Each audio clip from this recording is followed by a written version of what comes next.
Um outro aspecto que esse texto nos mostra é que olhar o passado vai nos paralisar. Quem fica olhando para o passado paralisa a sua história, para a sua história, estanca o potencial de vida, de bênção que tem pela frente. Nós precisamos aprender a olhar para o passado só em um aspecto. Existe um aspecto que você tem que olhar no passado. Você só pode olhar para o passado se esse passado desemboca em gratidão. Aliás, gratidão, a melhor definição de gratidão que eu vi é do Moacir Bastos, um poeta presbiteriano que escreveu o hino nacional da Mocidade Presbiteriana do Brasil. Moacir Bastos definiu a gratidão dizendo que gratidão é o amor contemplando o passado. Há muitos fatos, feitos e pessoas na minha vida que quando eu olho para o passado, eu só posso olhar com gratidão. Eu me lembro delas, do que fizeram por mim, do cuidado que tiveram comigo em determinados momentos da história. E essas pessoas enchem o meu coração de gratidão. Há muitas pessoas na minha história que se eu quisesse ficar olhando para elas também, eu encheria meu coração de ressentimento e amargura. E aí eu tenho que falar que nem um carioca, estou fora. Eu não vou ficar gastando a minha vida com experiências do passado que me trouxeram tristeza ao coração e angústias à minha alma. Eu tenho mais o que fazer na vida do que ficar amontoando ressentimentos e constrangimentos, porque eu sei que amargura, ódio e ressentimento, alguém já definiu, dizendo que é você beber um copo de veneno acreditando que pode matar o outro. Então eu não vou entrar nisso aqui. Medo nos paralisa. Olhar para o passado nos paralisa.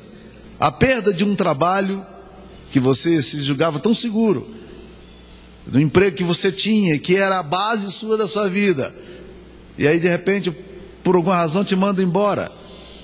Pode acabar com a tua vida se você não olhar as possibilidades que tem pela frente.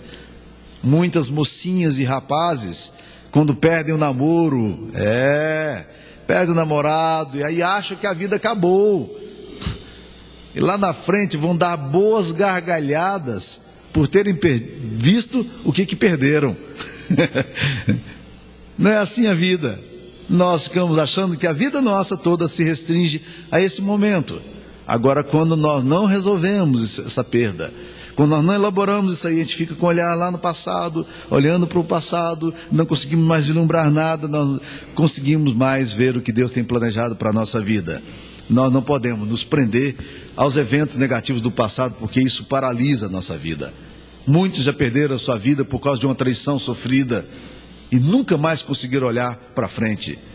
Muitos lamentam hoje a perda de um negócio ou de um emprego, quando a vida inteira está aí pela frente. É tudo uma questão de foco. E quando você se torna uma pessoa amargurada, você está com o seu olho no passado, você vai sofrendo e você perde a perspectiva do que Deus tem para você. Olhar para o passado faz o que aconteceu aqui com a mulher de Ló. Torna-se um estátua de sal.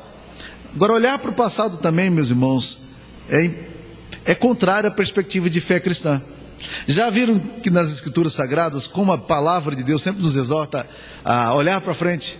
Corramos com perseverança a carreira que nos está proposta, olhando firmemente para o autor e consumador da fé. Ninguém corre faz uma corrida olhando para trás. Ninguém faz isso. Todos que correm querem saber o que tem pela frente. Isaías capítulo 43, versículo 18 a 19 diz: não vos lembreis das coisas passadas, nem considereis as antigas. Eis que faço coisa nova, que está saindo à luz. Porventura não percebeis? Eis que porei um caminho no deserto e colocarei rios no ermo. Então nós precisamos aprender que olhar para frente tem a ver com a perspectiva da esperança que nós temos. E isso é fundamental também no que tange a nossa espiritualidade. Porque muitas pessoas se convertem, entregam sua vida a Jesus, começam a correr uma carreira cristã, e aí abandonam o pecado, começam a se devotar ao Senhor, a entregar sua vida ao Senhor, e alguns eventos, alguns atropelos, alguns transtornos acontecem, e aí desanimam de seguir a Jesus. Já vi muitas pessoas pensando em voltar para o Egito. Lembra que nós pregávamos semana passada sobre isso? pensando em voltar para o Egito. Opa, vamos voltar no Egito, lá tem panela de carne, lá tem melão, e nós aqui estamos no deserto, é só esse maná, isso é o quê? Olho no passado. E aí você começa a achar que a vida de pecado, a vida de subordinação ao diabo é melhor do que estar seguindo a Jesus. A Bíblia nos fala que na parábola do semeador, que a semente que foi semeada, ela, em alguns casos, ela cresceu bem, ela aprofundou, mas os cuidados do mundo e a fascinação das riquezas, olha que coisa interessante, fizeram com que a semente morresse. Então é possível que a gente perca a bênção de Deus, por quê? Porque a gente está olhando para o passado. Isso é contrário à fé cristã. A fé cristã te convida a sonhar com as promessas que Deus tem para a sua vida. Eu estou relendo, se você está acompanhando comigo a leitura da Bíblia em um ano, eu estou lendo agora os textos de Provérbios. É impressionante como Provérbios nos faz promessas. O tempo todo o livro de Provérbios está dizendo, olha, aquele que caminha na disposição do Senhor, esse será bem sucedido. Aquele que caminha na fé do Senhor, esse será abençoado. O homem que se firma no caminho do Senhor, esse terá vida plena, vai ter abundância. A sabedoria não pode sair do seu coração. Gruda esse negócio aí como diadema na tua cabeça, pendura isso no teu pescoço, não larga a sabedoria, fica firme no caminho do Senhor. Toma cuidado com o caminho da mulher adúltera, cuidado com a cobiça, cuidado com a ambição que você pode ter na vida, coisas que podem tirar o foco seu das promessas de Deus. E sempre dizendo o seguinte: aquele que me segue não vai tropeçar. O caminho dos justos é como a luz da aurora que vai brilhando mais e mais até ser dia perfeito. Mas os ímpios não são assim. Eles tropeçam e nem sabem que estão tropeçando. Mas muitas vezes Satanás coloca no nosso coração aquela coisa de: será que é por aqui mesmo? Será que o caminho do justo é assim mesmo? E a gente começa a olhar a prosperidade dos perversos, a maldade, e a gente começa a dizer: será que eu não estou sendo um grande tolo em seguir a Deus, em amar a Deus e buscar a Deus? Olhos colocando no passado, na vida sem Jesus, esquecendo-nos das promessas de Deus. A Bíblia nos fala que Moisés, ele quando olhou a promessa, quando ele olhou a promessa que havia para o povo dele, ele não quis ser tratado como filho da filha de Faraó, mas ele considerou as promessas de Deus muito mais importantes do que as riquezas do Egito. Ele disse: nesse caminho aqui eu não vou, eu quero o caminho do meu povo, o povo de Deus, é isso aqui que eu quero. A mulher de Ló, ela fica muito encantada com Sodoma e Gomorra. Tão bonita Sodoma e Gomorra, as campinas de Moabe, lugares tão bonitos. Quanta coisa eu perdi, meus souvenirs ficaram para lá, minhas roupas bonitas ficaram lá. E o anjo diz: apressa-te, corre, sai daqui. Mas os olhos dela, colocados no passado, não permitem que ela vislumbre o que Deus tem para ela, as promessas que Deus tem para ela. E quando eu leio a vida de Jesus e o ministério de Jesus, é assim também que eu olho.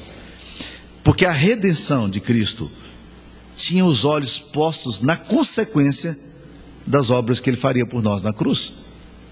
O texto de Isaías 53, que é um salmo messiânico, chamado Salmo do Servo Sofredor, quando fala da crucificação, do sofrimento de Jesus, ele tomando sobre si as nossas iniquidades, lá no finalzinho do capítulo 53, lá no capítulo 10, no versículo 10, versículo 11, tem uma coisa muito interessante. Ele diz assim, sobre o sacrifício de Jesus: ele verá o fruto do seu penoso trabalho, e o meu servo, o justo, com a sua santificação justificará a muitos. E ele verá o fruto do seu penoso trabalho e se alegrará. Interessante isso aí. Ele vai olhar todo o sofrimento que ele tem. Jesus sabia exatamente disso. Quando ele pega o pão e o cálice, ele sabe o que aquilo significa. O que ele faz quando ele pega o pão e o cálice na frente dos discípulos? Eu vou sofrer tanto, eu vou passar por tanta angústia, olha meu sofrimento. Nada. Jesus pega o pão e o cálice e diz a Bíblia que ele dá graças. Ele dá graças. Ele agradece a Deus pelo pão e pelo... Como é que Jesus pode agradecer pelo corpo dele que vai ser partido? Como é que alguém pode dar graças quando o seu sangue vai ser derramado? Isaías 53 responde: ele verá o fruto do seu penoso trabalho e se alegrará